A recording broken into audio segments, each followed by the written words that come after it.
The recent mass shootings in Rancho Tehama, Kalof, and Sutherland Springs, Texas, have left us reeling with grief, filled with outrage and craving answers. Both gunmen, despite histories of domestic violence, were prohibited from having firearms in their possession. Yet each went on a shooting rampage with semi-automatic rifles that left scores dead and many more wounded. The events underscore the danger posed by firearms in the hands of domestic abusers. The current legal system is riddled with loopholes that fail to adequately protect their victims and the public from gun-wielding convicted batterers.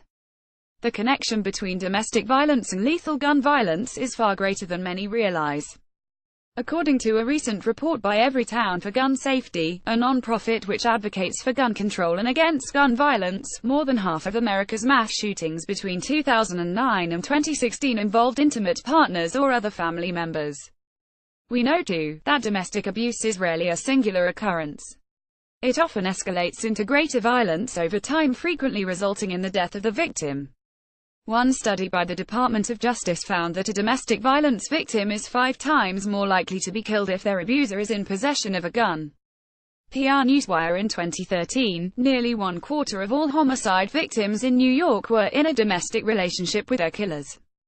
Each month, 50 American women are shot to death by an intimate partner, and nearly 1 million women alive today have been shot, or shot at, by their partners.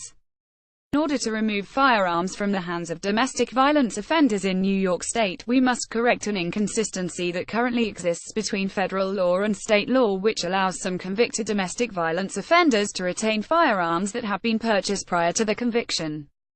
Both federal and state laws block anyone convicted of a domestic violence crime from purchasing new guns regardless of the severity of the wrongdoing. But while federal law stipulates that someone found guilty of a misdemeanor domestic abuse charge cannot possess any firearms, New York statute requires that only those who commit certain serious crimes will have the licenses to possess or carry revoked and immediately turn in any guns they already own. It does not provide, as does federal law, for the surrender of these dangerous weapons if the crime is a misdemeanor for domestic violence. Hans Penningskap. One might ask why New York should adopt a law if it is already in federal statute. That's because criminal intimate partner abuse cases are adjudicated in state, city, town and village courts, not federal courts. State and local judges do not use federal law unless it is codified in the state penal code.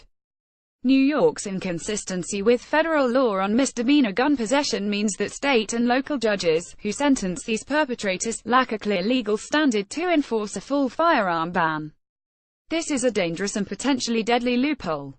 To address this problem, we have introduced legislation that would require anyone who is found guilty of a misdemeanor domestic violence crime to immediately surrender all firearms in their possession upon conviction. Based on conservative estimates, there were 45,000 reported misdemeanor domestic violence crimes in New York State in 2016 alone. This legislation would outline an unambiguous legal procedure, provide uniformity in the courts and ensure that abusers cannot keep the guns they are prohibited from possessing. Jefferson Siegel, New York Daily News. While we lead in New York with some of the strictest gun laws in the nation and the lowest firearm homicide rates, domestic violence victims in our state are still in danger. As a result of these recent shootings, we have come to face the fact that no New Yorker is safe from the lethal rage of an armed domestic abuser, even those with no relationship to his victims. We must work together to find ways to combat domestic violence and reduce the danger that perpetrators pose to victims and communities alike by enacting common-sense solutions that will save lives.